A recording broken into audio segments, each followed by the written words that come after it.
Bienvenidos, amigas y amigos, con ustedes en una escena más de La Mirada Plural. Nos comunicamos desde la Universidad de los Andes, Mérida, Venezuela. Hoy nos vamos a plantear un tema que arriba a sus 500 años.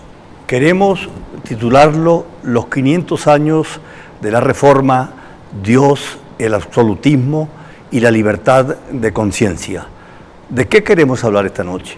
Vamos a hablar de la presencia histórica, eclesiástica, religiosa, de una figura, sin duda alguna, que se convirtió en un fenómeno, no solamente religioso, sino social, cultural y político.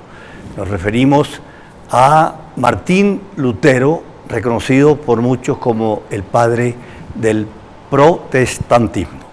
Vamos a conversar esta noche en nuestro estudio con el profesor Juvenal Santiago, profesor jubilado de la Escuela de Historia de la Facultad de Humanidades y Educación. En las miradas vamos a tener al profesor Guillermo Pérez por una parte y al profesor Ricardo Rafael Contreras, con aportes muy valiosos que nos van a permitir, digamos, darle pluralidad a esta mirada y riqueza histórica e espiritual. De modo que, bienvenido, profesor Juvenal. Gracias.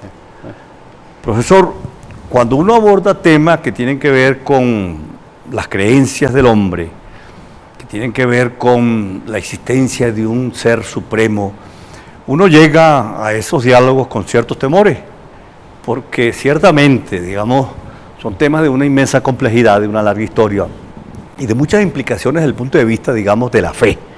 Dicen que la fe es irracional, que es una revelación divina para hombres especiales y particulares. ¿Qué es para usted la religión, profesor? Bueno, la religión es algo sumamente, como usted más o menos lo ha dicho, una cosa muy compleja. Y me parece a mí que es la necesidad del hombre de explicarse su existencia y de verdaderamente creer que hay un ser superior, un gran arquitecto del mundo, como decía Aristóteles, o como lo trató de demostrar Santo Tomás de Aquino, un ser superior que dirige al mundo, y por consiguiente el hombre está más o menos desamparado en su andar por esta vida terrestre y necesita ligarse con un ser superior al cual encomendarse y el cual le pueda augurar un feliz tránsito hacia el mundo de ultratumba. Profesor, estoy mostrando un libro que para mí es una verdadera joya, que se llama Cristo y las religiones de la tierra. Esta es una compilación extraordinaria que, digamos, investiga, va al fondo de ese fenómeno etnográfico y antropológico que encierra el fenómeno de la religión. Y me llamó la atención un dato sumamente interesante, ¿no?, que se recoge en los distintos autores que componen la compilación, porque se constata que en el hombre más antiguo ya estaba el sentimiento de la religiosidad. Estaba la idea de ese ser supremo de orientación moral, pero con una distinción que me parece importante y quisiera su opinión. Los estudiosos de este libro señalan que, por ejemplo, los recolectores y cazadores, ¿verdad?, tenían un espíritu religioso que se diferenciaba de los que ya tenían ganado, de los pastores y los cultivadores. La impresión que uno tiene es que entonces el quehacer, las tareas de sobrevivencia, marcaban diferencias, digamos, en la concepción de ese ser supremo de orientación moral. ¿Qué opina usted? Sí, bueno, sí, los pueblos más primitivos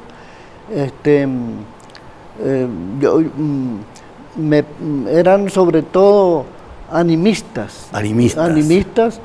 Y adoraban las fuerzas naturales porque su estado mental de entonces no le impedía llegar a hacer raciocinios más sistemáticos, más racionales. Entonces, claro, sus primeros dioses eran la adoración de la naturaleza. De la naturaleza, por ejemplo, el sol y las estrellas eran como miradas, ojos, sí, que orientaban y guiaban al ser humano. Sí. Profesor, como lo dije al principio, tenemos la mirada de los profesores conocedores de la materia.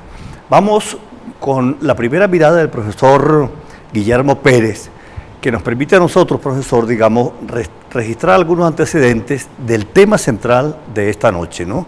El protestantismo. Con el profesor Guillermo Pérez vamos a dar cuenta de esa presencia de la Iglesia a lo largo de una extensa historia. Vamos con el profesor Pérez, por favor. La Iglesia ha sido tradicionalmente entendida como una comunidad fundada por Cristo y fortalecida tras la experiencia de Pentecostés por el Espíritu Santo, que en el transcurso de los siglos se expandió, se consolidó doctrinalmente y se jerarquizó. Y por su carácter sagrado, pues juega un rol de primer orden dentro de la historia de la salvación. Cuando el profesor Guillermo Pérez dice se jerarquizó, ahí hay una palabra que es una palabra que se va a convertir en una palabra de controversias, de conflicto, y es un poco a lo que reacciona Martín Lutero cuando irrumpe en la escena historiográfica. ¿Qué opina usted? Sí, la Iglesia, después que salió de las persecuciones de los 3 primeros siglos, mediante el edicto de Milán, pues pasó a ser una iglesia que fue adoptada por el Estado. Fue autorizada por el Estado y entonces comenzó a tener personalidad jurídica. Personalidad jurídica, es decir, tiene la potestad de poseer bienes, de poseer bienes terrenales, de construir iglesias y sobre todo desde esa época comenzó a ser una de las grandes terratenientes de la Edad Media. Esa fue sobre todo la primera, el primer factor que la hizo sumamente poderosa en el campo económico. ¿Cómo no? La primera gran terrateniente de la historia medieval fue la Iglesia. Claro. Y después que tenía personalidad jurídica, conquistó todo el Imperio Romano, tanto las clases inferiores como las clases superiores, las conquistó debido a diferentes factores, pero especialmente por la intervención del Estado con Teodosio el Grande, que la Iglesia lo llama el Grande porque Teodosio, mediante un edicto, dictaminó que la iglesia cristiana fuera la única iglesia del Imperio Romano, proscribiendo las otras sectas que para ese tiempo existían. Entonces eso hizo necesario una jerarquía de la iglesia bien organizada, que es más o menos claro, las variaciones históricas, más o menos parecido al clero que hoy mismo funciona. Ahora, profesor, hay un proceso paralelo de adquisición de poder económica, pero también un proceso político del que se valió para enfrentar la arremetida del Imperio Romano. Vamos a oír la mirada que en este sentido nos tiene el profesor Guillermo Pérez y volvemos aquí, profesor. A pesar de que la Iglesia triunfó en el tiempo, tuvo que durante muchos siglos enfrentar situaciones muy duras y peligrosas, algunas de ellas de tipo externo, como las persecuciones a las que se vio sometida por algunos emperadores romanos del periodo pagano, como Nerón, Diocleciano y Maximiano. Otros riesgos eran de naturaleza interna, como la gran cantidad de controversias que surgieron en el transcurso de los siglos y que amenazaron su unidad y su funcionamiento. Profesor, ahí hay 2 elementos importantes. Digamos la polémica externa, la polémica con la política del Imperio Romano. ¿verdad? Esos tres poderosos emperadores que acaba de nombrar el profesor Guillermo. Pero por otro lado, digamos, esas controversias internas de carácter doctrinario, que son muy ricas. Por cierto, traje el libro, vamos a mostrarlo, este libro casi que único en Mérida, que tiene que ver con una compilación de los concilios ecuménicos.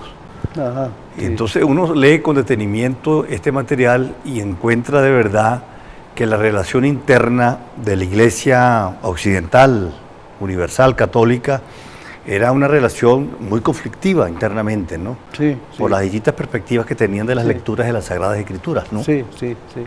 Sí. Era fuerte. Era muy fuerte, sí. Sí, las controversias al comienzo de la iglesia eran sumamente fuertes porque no había sido establecido un dogma. Pero en el año 325, si mal no recuerdo, se dio uno de los primeros grandes concilios de la iglesia, que se llamó el Concilio de Nicea. Y ahí se estableció de manera muy firme lo que se llama el dogma de la iglesia y los libros canónicos de la iglesia, que son los que constituyen la ¿Ese Biblia. concilio fue en qué año, perdón, profesor? En el año 325 aproximadamente. 325. Se llama el Concilio de Nicea, y allí se estableció el dogma de la iglesia, el dogma de Cristo, verdad irrefutable, y se llama también ese dogma de Cristo, el dogma de la iglesia cristiana, se llama el símbolo de Nicea. Muy bueno. Sí, sí, el símbolo de Nicea, y se estableció cuál era el dogma de la iglesia y los libros canónicos, es decir, los libros aprobados por esa iglesia, y los otros que no fueron aprobados por la iglesia, que son muy numerosos y contienen valiosa información histórica, son los libros apócrifos. Los apócrifos. Los apócrifos, por ejemplo, el Evangelio de Eva, son muchos. Ahora, eso ha generado una inmensa polémica porque, por ejemplo, para ir un poco, digamos, allanando el camino hacia el tema que nos interesa esta noche, hay evangélicos protestantes que dicen que ¿por qué apócrifos? ¿Quién tiene esa autoridad para señalar que algo es falso en un momento determinado? Sí, bueno, precisamente porque la iglesia estableció más o menos una regla para decir que ciertos libros eran inspirados por Dios, y los otros eran buenos libros, eran referencias históricas, pero no habían sido revelados o inspirados por Dios. Entonces se llama de esa manera apócrifos. Claro. No son canónicos. No son canónicos. Y son muchos. Son muchos. Ya vamos a hablar de eso, sí, profesor, sí. pero vamos entonces con la mirada, el aporte en este sentido del profesor Guillermo Pérez. Algunas de las controversias más importantes que tuvo que enfrentar la Iglesia durante la Antigüedad fueron de naturaleza cristológica. Es decir, de una u otra manera gravitaban en torno a la naturaleza de Jesucristo, el Hijo de Dios. Una de las más importantes fue el arrianismo, una doctrina que surgió de las enseñanzas de Arrio, un religioso oriental de origen libio, que afirmó que el Hijo era distinto del Padre, que había sido creado por éste y en consecuencia no era preexistente, no era Dios. Jesús era la más perfecta de todas las criaturas, pero no era Dios, y esto se oponía radicalmente a la antigua creencia de la Iglesia en la Santísima Trinidad. Ahí hay un aspecto de doctrina, profesor Juvenal, que me parece sumamente interesante, Sí. ¿no? Y yo creo que tiene mayor peso en el campo, digamos, de la cultura espiritual del creyente. ¿Cómo es eso que Arrio, de pronto, o Arius decían también, sí, ¿no? Sí, también, sí. Y lo excomulgaron por eso incluso, sí, ¿no? Sí, lo El obispo de Alejandría. Y lo expulsaron del Imperio Romano. Ok, entonces, ¿cómo conciliar la coexistencia de padre e hijo? Arrio decía, ¿no?, que el padre precedía al hijo, desde el punto incluso hasta biológico, obviamente. Sí. Eso le costó su fe, su excomunión, y lo echaron de la iglesia. Sí. ¿Era frecuente esos casos dentro de la iglesia? Sí, era frecuente porque una vez establecido el dogma católico o el símbolo de Nicea, que está resumido las creencias fundamentales de la iglesia en el credo, que ha llegado hasta nuestros días igual, el credo en Dios Padre Todopoderoso, etc. Cuando se estableció el dogma, Entonces surgen corrientes diferentes, incluso dentro de los eclesiásticos, a interpretar ciertos dogmas de la Iglesia de manera diferente, y cuando surgen las primeras grandes herejías, como lo ha dicho el profesor Guillermo Pérez, surgió una de las más grandes herejías, que fue el arrianismo, que negaba la divinidad de Cristo. Y a pesar de que los concilios y la Iglesia lo trataron de que se retractara de esa creencia, no quiso retractarse, lo expulsaron del imperio, pero el arrianismo siguió siendo predicado entre los bárbaros que estaban en las fronteras del imperio, por la parte oriental, y con las invasiones que acabaron en el siglo V con el imperio romano, el arrianismo vuelve a entrar a Roma, pero ya no tenía la fuerza que tenía al comienzo. Entonces estaba el arrianismo, estaba también el monofisismo, que no admitía sino una sola naturaleza en Cristo. Estaba también otra muy importante, que era el nestorianismo, de un patriarca de Constantinopla, que sostenía que María no era madre de Dios, sino madre del hombre. Sí, nestorianos se llamaban. Los nestorianos, Ahora, que existen todavía. Existen todavía, pero hay un elemento que me ha llamado mucho la atención, esas lecturas que uno hace, digamos así, rápida, y luego, uno que no es especialista en la materia, pero me ha llamado mucho la atención una figura que es aquel personaje, monje, que decía que el pecado original no podía, digamos, justificarse bajo ninguna doctrina, porque ¿cómo era posible, por ejemplo, que un recién nacido ya nazca con el estigma del pecado original? Sí. Pelagio se llama. Pelagio, sí. Pelagio. Sí. También fue excomulgado. Y fue refutado duramente y racionalmente por San Agustín. Por San Agustín, exactamente. Sí, él sostenía efectivamente que estaba en contra del pecado original, y él decía que los niños no pueden haber nacido con la mancha del pecado original. Así es. Entonces había que bautizarse otra vez. Ciertamente, ahí nace el bautismo. Sí. Y como adulto. Como adulto. Y otra cosa que sostenía Pelagio era que los que el hombre no necesitaba realmente de la intercesión de Dios ni de la Iglesia, sino que él mismo, por sus virtudes personales, podía ser grande, ser extraordinario, moralmente superior.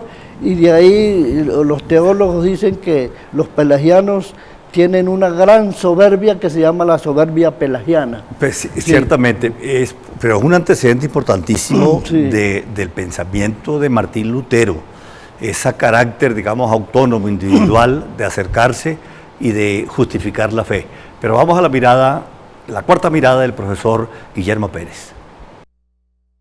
Otras de las controversias que azotaron a la Iglesia desde el punto de vista teológico durante la antigüedad fue el pelagianismo, asociada a las enseñanzas de un monje britano que se oponía a la Iglesia en temas importantísimos como el pecado original, la redención por Cristo y la libertad humana. Estas y otras doctrinas consideradas herejes por la Iglesia, como el nestorianismo, el monofisismo, el adopcionismo, fueron finalmente vencidas, derrotadas por la Iglesia, gracias al trabajo de insignes personajes como San Atanasio, San Agustín de Hipona y San Cirilo. Aún así, en el transcurso de los siglos, muchas de esas ideas resurgieron dentro de ese mundo mediterráneo y crearon las bases para futuros movimientos que con mayor fuerza atacaron las enseñanzas de la Iglesia, la jerarquía, la autoridad de los concilios y muchas prácticas del catolicismo. Ahora, profesor, hay un elemento que me parece muy importante en todo este proceso que estamos conversando. La presencia de la cultura árabe, de esos árabes que llegaron y marcaron los procesos de reflexión teológica. Yo quiero referirme a un hombre de un brillo intelectual extraordinario, Maimónides. Maimónides. Maimónides, sí.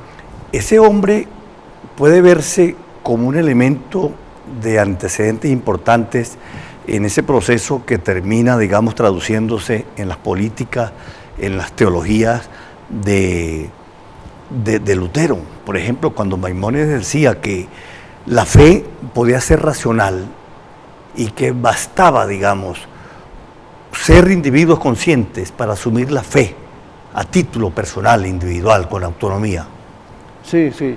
Yo creo que varios filósofos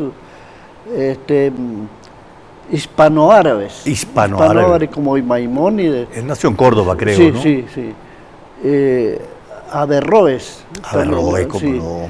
Y otros influyeron grandemente porque se pusieron de moda en las universidades en el siglo XIII, en las universidades de la Edad Media que estaban naciendo en el siglo XIII, y ellos alimentaron mucho el pensamiento racional, junto con la redifusión del aristotelismo que más o menos sintetizó Santo Tomás de Aquino. Sí.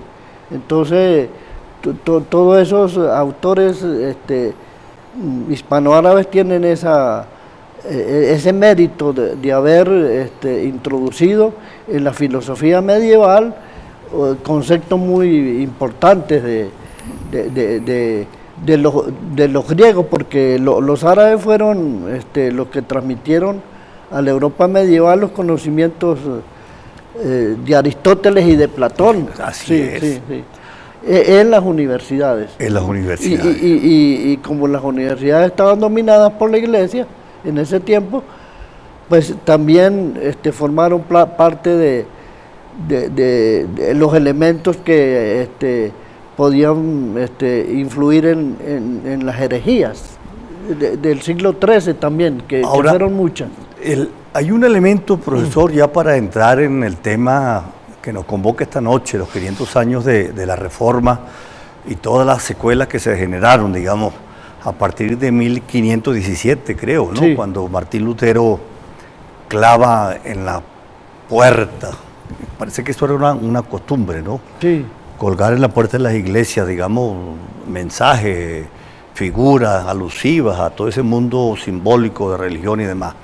Pero ya son 500 años de Reforma, todo lo que marcó luego de ese proceso de Martín Lutero y de esa conducta valiente de Martín Lutero, y lo que hoy en día, digamos, representa. Para diciembre se tiene previsto un acto ecuménico donde va a estar el Papa Francisco, van a estar todas las iglesias, y aquello para la cristiandad va a ser un hito de verdad extraordinario. No sé qué fecha es, pero lo tienen previsto como cierre del año de los 500 años en Alemania, ¿no? Ahora, vamos a ir una mirada, profesor, y continuamos entonces con esta conversación, ¿le parece? Ajá. Por favor.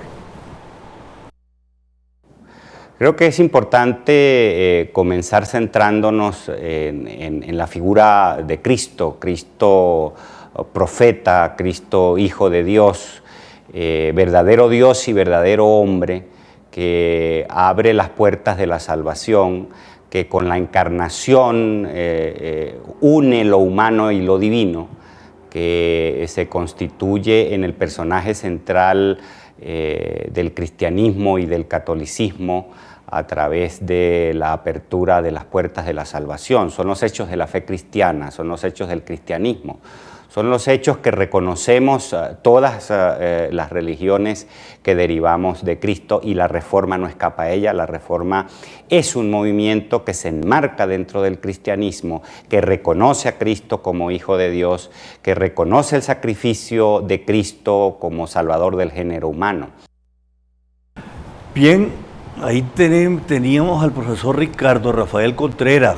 Quiero decir que él es un investigador, un científico, un químico de la Facultad de Ciencias, pero con eso que ustedes vieron, una vocación, una militancia permanente en las prácticas religiosas católicas, de modo que me complace mucho oír al profesor Ricardo Contreras en esa apreciación que nos permite a nosotros dar un giro hacia la Reforma y el protestantismo.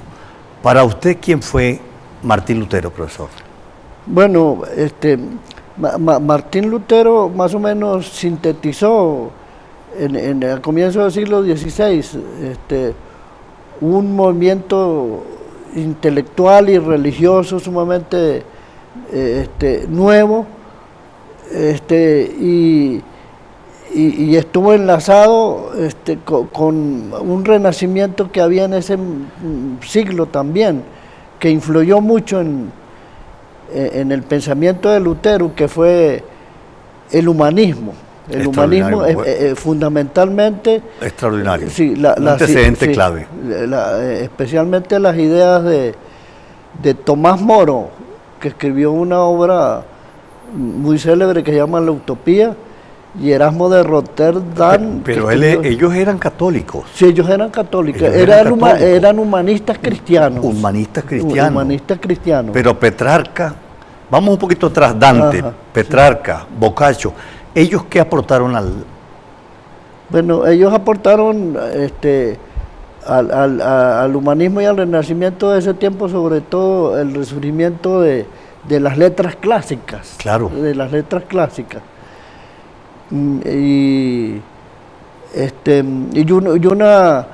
Dante, por lo menos, lo que más o menos hizo fue sintetizar el mundo cosmológico de la Edad Media, sí, en la Divina Comedia. Y Dante y Petrarca son más o menos los precursores de lo que una gran mayoría de historiadores llaman renacimiento, es decir, renacimiento de la cultura clásica. Me parece aunque hay algunos autores nuevos de nuestro tiempo, sí, que están cuestionando cuestionan que el no concepto. El concepto de Ahora, profesor, ¿usted cree que habían condiciones históricas, epocales, para el surgimiento de estas tesis radicales de Martín Lutero? ¿Usted cree que el ambiente, el contexto histórico era favorable para tomar posiciones de ese radicalismo? Sí, sí. Yo creo que había llegado el momento histórico por lo siguiente. Primero porque la Iglesia del siglo XV y comienzo del XVI estaba en grave decadencia. Había sufrido un cisma un cisma no, sino una situación histórica que se llamó el cautiverio de Aviñón, porque el papado de Roma se trasladó a una ciudad francesa que es Aviñón, y ahí hubo gran perversión y comenzó una especie de división del cristianismo de entonces, porque llegó un momento en que incluso había 3 papas simultáneamente. Entonces la cristiandad estaba confundida. Sumamente. Sí. Eso aparte de eso, pues la iglesia de la iglesia se había ido la mitad de la cristiandad que formó la iglesia ortodoxa, la iglesia bizantina, que subsiste hasta nuestros días y que no se han podido reconciliar. Y por otra parte, el papado de ese tiempo comienza a tener un gran oponente a sus pretensiones universalistas, que se llaman las oposiciones nacionales. Cierto. Sí, comienzan las naciones más poderosas de entonces a tratar de independizarse política, temporal y espiritualmente del poder romano. Y ahí se insertan las tesis de Lutero, de Martín Lutero. Sí. Esas prácticas de lo que se llamó en esa época, que fue uno de los motivos de la gran reacción de Lutero, las llamadas indulgencias. Sí. Eso de cobrar por los pecados cometidos y por ese tránsito, por ejemplo, del purgatorio a la gloria de los cielos, al paraíso, eso ofendió, digamos, a Lutero, y a través de Lutero, con su prosa encendida, cundió, se regó por toda Europa. Sí. Vamos a la mirada del profesor Ricardo Contreras sobre el particular y volvemos enseguida. Lutero era efectivamente un monje formado en la escuela agustina, estudia en Roma, un hombre inteligente según sus superiores eclesiásticos, él vive un momento histórico muy particular y reacciona a este momento. Yo creo que es importante que reconozcamos que el protestantismo es una situación no solamente religiosa, sino que responde también a una situación política, cultural e histórica que se estaba desarrollando a comienzos del siglo XVI. Ahí hay un elemento importante, profesor, ¿no? El protestantismo no solamente obedecía a una razón eclesiástica, religiosa, digamos, se involucraba en un proceso mucho más complejo. Sí, Que había que meter lo cultural, lo social, lo político, ¿no? Sí, sí, sí. ¿Cuáles eran esos fenómenos, digamos, esos elementos claves para entender esa complejidad? Bueno, a mí me parece que como dije anteriormente, en primer lugar estaba la pugna del nacionalismo y el absolutismo de las naciones que se estaban afianzando bajo el sistema capitalista, que comienza a expandirse. Entonces quería independizarse de Roma. Pero hay un concepto también muy importante relacionado pues con la posición más concreta de Lutero, que a mí me parece sumamente importante, que es que más o menos entre los siglos XIII y XIV nace un nuevo sitio en la geografía del más allá. La geografía de ultratumba, porque estaba el paraíso, el infierno, el limbo, donde van los niños que no se bautizan y los que nacieron antes de Cristo, van al limbo, un lugar neutro. Y un concepto que está siendo estudiado actualmente, que fue el nacimiento del purgatorio. El purgatorio es un sitio de ultratumba parecido al infierno, pero no eterno, sino es temporal. Donde van a ir los cristianos, pero hay fuego, a purgarse, sí, a purificarse antes de ascender al cielo. Y entonces, para aliviar el tiempo que las ánimas permanecen en el purgatorio, los fieles deben, los vivos deben contribuir con oraciones, con limosnas y con indulgencias que comienzan a tomar un carácter monetario. Sí. Un carácter monetario, porque ya comienza a circular la moneda otra vez a finales de la Edad Media de manera abundante. Entonces los papas venden las cartas de indulgencia. Ahora, profesor, la impresión que uno tiene leyendo todas estas literaturas sobre un tema extremadamente complejo es que Lutero no se mete con Dios, Lutero se mete con la iglesia, y sobre todo con esa iglesia burocrática, con señales claras de corrupción, de venta de indulgencia para rescatar, digamos, las almas que estaban en el purgatorio. Vamos a oír la opinión del profesor Ricardo Contreras sobre este punto, porque creo que es muy, muy importante. Porque hay quienes dicen que Lutero conservó una mente medieval. Lutero no dio señas de una mentalidad moderna, ¿no?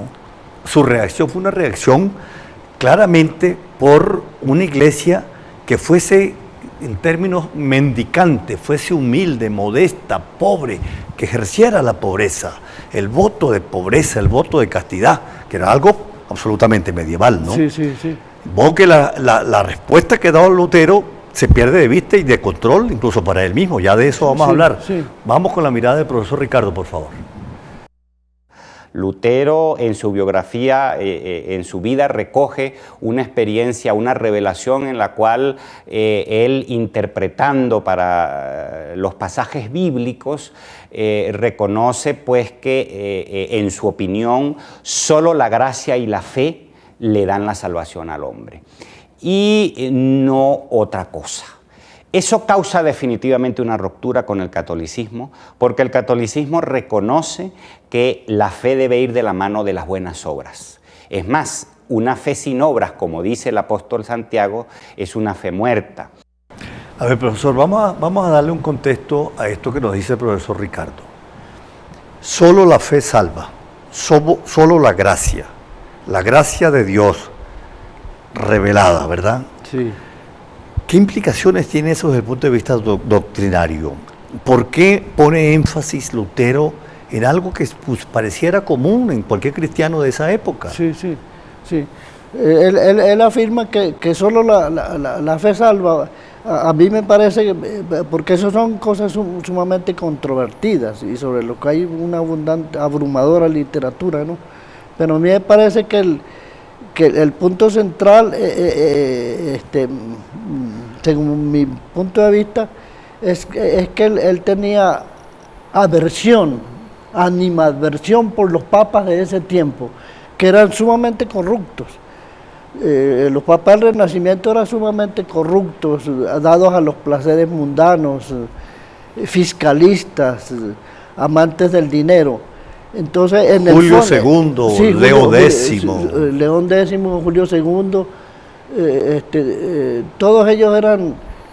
la iglesia estaba relajada en sus costumbres, tanto el alto clero como el bajo clero, que estaba hundido en la miseria y en la ignorancia. Entonces Lutero previó o tuvo el instinto de lanzar una nueva teoría que acabara con la intercesión de la iglesia para salvar a los hombres. Entonces por eso él basa su dogmática luterana en que solo la fe y las escrituras con libre interpretación son las únicas que conducen a la salvación del hombre. Ahora, pero tenía un elemento que me parece a mí radical para ese momento, ¿no? Es decir, bastaba la fe para uno ser cristiano, y bastaba que uno fuese cristiano para ser sacerdote, para ejercer, digamos, esa devoción desde el punto de vista de la práctica religiosa como tal. No había que pasar por seminario ni estudiar teología, simplemente tener fe de cristiano y ejercerla. Sí, sí, sí. Eso era una posición dura para la época. Era una posición dura y los papas al comienzo no lo tomaron muy en cuenta porque creían que era un monje loco y que como movimientos anteriores, como por ejemplo Juan Hus o Wycliffe anteriormente en el siglo XIV, bastaba una persecución y se acababa. Pero Lutero tuvo éxito. ¿Por qué tuvo éxito Lutero?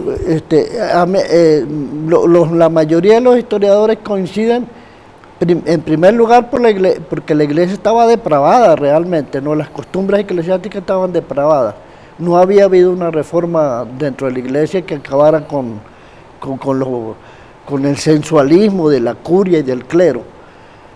Y por otra parte, porque Lutero contó con el apoyo muy importante de los reyes y príncipes de entonces, que querían aprovecharse como dije anteriormente, para independizarse del Papa y fundar iglesias nacionales, incluso desde el punto de vista eclesiásticas, pero independizarse del poder de los pontífices. Entonces, ahí fue donde tuvo gran éxito Lutero, porque lo apoyaron los príncipes, así dicen la mayoría de los historiadores. Ahora, profesor, pero Lutero no solamente se enfrenta al Papa León X, sino que se enfrenta a Carlos V. Al emperador Carlos V. El emperador, sí, que era un acendrado católico, ¿no? Sí, sí. Y el emperador lo convoca a un diálogo, sí, ante la negación de Lutero de echar para atrás, digamos, sus escritos, sus 95 tesis y sus creencias y su ataque al clero. ¿Por qué Lutero? Y le dejo la pregunta para ir una mirada. ¿Por qué Lutero no es juzgado y pasado por la Santa Inquisición? Le dejo la pregunta, vamos a oír la mirada del profesor Ricardo Contreras y volvemos al estudio, por favor. La ruptura de Lutero con la Iglesia Católica es definitiva. Se reconocen solamente 3 de los 7 sacramentos de la Iglesia: el bautismo, la penitencia y la cena, no propiamente la Eucaristía como la reconocemos los cristianos católicos, sino la cena, es decir, la celebración de la cena de Jesús. Ahí hay un elemento que me parece muy importante, profesor Juvenal, porque ahí es donde Lutero, a mi juicio, digamos, pone de manifiesto su mentalidad absolutamente medieval. Eso de decir que el sacramento de la Eucaristía no era simbólica, no era una memoria para recordar a Jesucristo, sino que esa carne y esa sangre, ese vino y esa hostia, eran Jesús realmente presente. ¿Qué pasa ahí? ¿Qué lectura hacer de eso? Bueno, eso es un asunto teológico bastante complejo, porque Lutero no admitía, como es el dogma de la Iglesia, la transustanciación.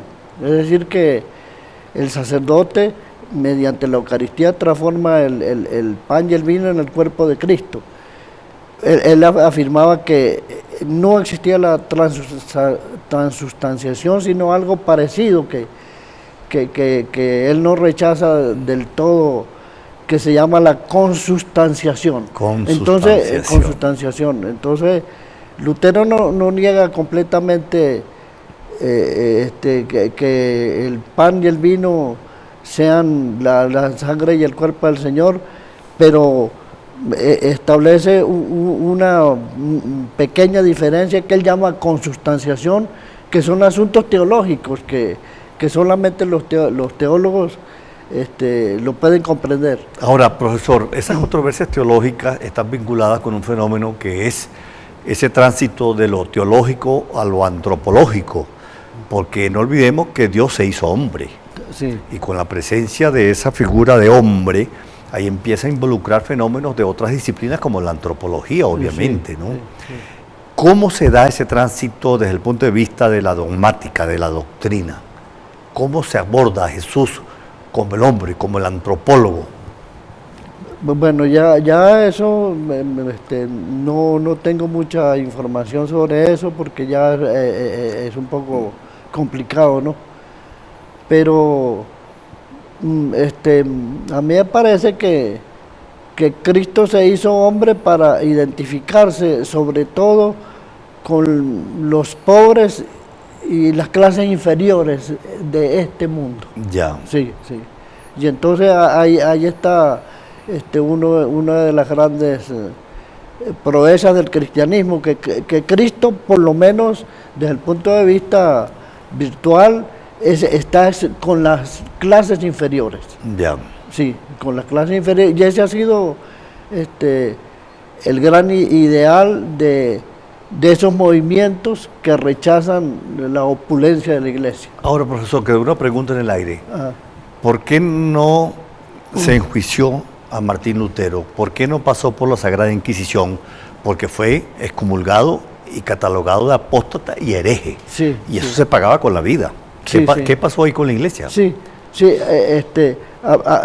yo creo que Lutero no fue enjuiciado precisamente porque fue protegido por los más poderosos políticos de entonces, especialmente por la influencia de uno de ellos, que era tan poderoso en ese tiempo casi como el emperador Carlos V, que se llamaba Felipe el Sabio. Federico el Sabio. De Sajonia. Sí, entonces él lo libró de la persecución de la Iglesia, de la persecución de los católicos y de la Inquisición, sí, y del mismo poder de Carlos V. Por eso es que dicen los autores, especialmente Bernardino Llorca, que tiene una historia de la Iglesia con otros autores, que fue el poder de la clase dominante el que hizo progresar las ideas de Lutero y extenderlas por el mundo de entonces. El poder de los príncipes y el deseo de los nacientes estados de independizarse de Roma. Ahora hay un elemento importante, profesor, que no quisiera dejar escapar en esta conversación.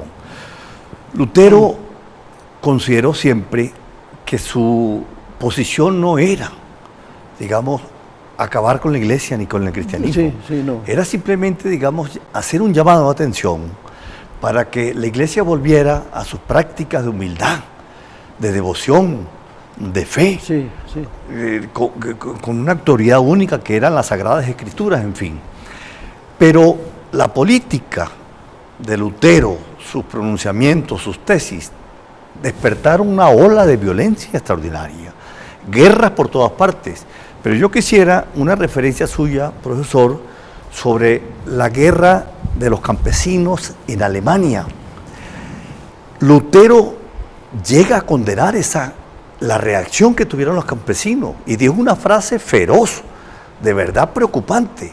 Cuando vio que los campesinos se lanzan a acabar con todo, Lutero dice, esos son tan demoníacos como el Papa, Sí. y hay que tratarlos y acabarlos con la espada. Sí, sí, y sí. mataron más de Sí, sí. 100.000 campesinos Sí, alemanes. Sí, sí. ¿Qué pasó ahí? Sí. ¿Por qué ese Sí. cambio de Lutero? Sí, me parece que Lutero cambió porque ya el luteranismo se aburguesó. Se hizo poder. Se hizo poder. Se institucionalizó. Sí, se institucionalizó. Entonces, Así es. ya contaba entre sus filas con poderosos personajes Muy bien. económicamente importantes, los Ya. príncipes luteranos. Claro. Que eran tan poderosos económicamente como los príncipes católicos. Entonces fue aplastado de manera escarmiento el movimiento de Thomas Müntzer en la Sí, guerra de los cómo no, campesinos. los sí. anabaptistas llamaban. Fueron masacrados completamente. Totalmente, sí, sí. ¿no? Y nadie se quejó de eso, ni los protestantes ni los católicos. Pero yo quería agregar una cosa con respecto Sí, cómo a no. esto, ¿no? Sí. Y es que hay una obra de un historiador francés que se llama Henri Sy, que se llama Orígenes del capitalismo moderno. Y es que los progresos del capitalismo que se estaba Gestando ya en ese momento. se estaba expandiendo en el siglo XVI con el oro de América. El protestantismo favoreció el progreso del capitalismo desde el punto de vista intelectual, porque el protestantismo, sobre todo en su rama calvinista, afirmaba que era bueno que el hombre tuviera una profesión legítima para lograr riquezas materiales, lo cual era agradable a Dios. Ese era uno de los principios del calvinismo y entonces se expandió rápidamente esta idea y junto con el puritanismo inglés fue una de las bases ideológicas de la burguesía. Usted me da pie Sí. para ir a la siguiente mirada del profesor Ricardo Contreras.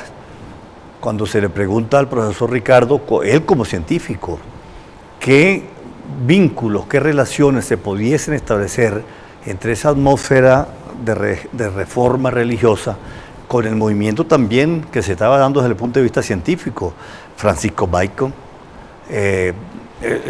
Newton posteriormente, pero por ejemplo Robert Boyle, que era el creador de la química moderna, y cómo, digamos, ese pensamiento racional científico se vincula, porque Francisco Bacon fue luterano, Newton de la iglesia anglicana. Sí. De modo que, ¿de qué manera, digamos, juntar cabos para identificar un proceso y su relación con el otro? Vamos a oír la mirada en este sentido del profesor Ricardo Contreras y volvemos.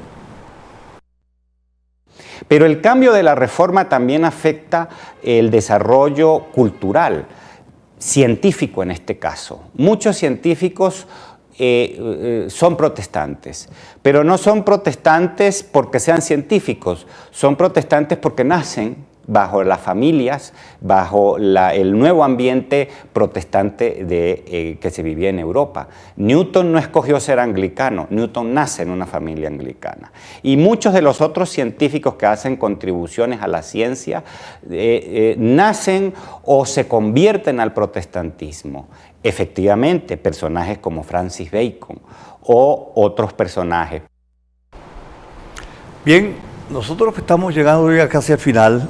De verdad que un tema del tamaño, de la trayectoria, de la extensión del fenómeno religioso en el mundo, pues siempre quedan, digamos, cabitos sueltos por ahí, ¿no? Pero hemos intentado llevarles a ustedes una aproximación con la sapiencia del profesor Juvenal Santiago, de una complejidad que prometemos vamos a seguir, vamos a volver, ¿no? Decía, profesor, que a finales de este año se va a llevar un acto ecuménico con todas las iglesias cristianas del mundo. Eso, para la mirada de quienes practican esa fe, es simbólico y significativo, ¿no? Y eso se va a dar ahorita en estos días de diciembre. ¿Qué significa eso? ¿Se va a unificar la cristiandad occidental? ¿O es un protocolo más de las instituciones que ya a las que estamos acostumbrados? Bueno, hablando de lo que usted mismo decía al comienzo, que hay una especie de renacer religioso en el mundo, que ya está un poco cansado del materialismo y de los bienes terrenales como único objetivo del hombre. Entonces puede ser que un renacimiento espiritual pueda volver a lograr una unificación del cuerpo místico de Cristo, como se lo propuso la Iglesia en mucho tiempo. Sí. Estamos volviendo al hombre religioso entonces. Al hombre religioso, sí. Aquel afán del materialismo racional, digamos, vinculado. Por ejemplo, se me ocurre ahorita hacer referencia a Carlos Marx, por ese ateísmo militante que lo caracterizó. Pero él decía, por ejemplo, que la revolución en Alemania empezó siendo una revolución teórica y que en el caso, por ejemplo, de Lutero, cuajó en la mentalidad de un monje, como Lutero, pero en el caso de él, la revolución cuajaba teóricamente en la mente de un filósofo y habla de la miseria de la religión, que no era más que la expresión de la miseria real del hombre en la sociedad, una sociedad sin espíritu, una sociedad sin alma, y llegó a hablar del opio del pueblo. Ese concepto de la religión como opio del pueblo está llamado a superarse. Sí, yo creo que sí, porque Marx había afirmado pues que la religión era el opio del pueblo, pero también mucha gente olvida que una frase que sigue, que es el sollozo del oprimido. Sí, no solamente es el opio del pueblo, sino que el suspiro del oprimido. El suspiro del oprimido. El suspiro. Entonces,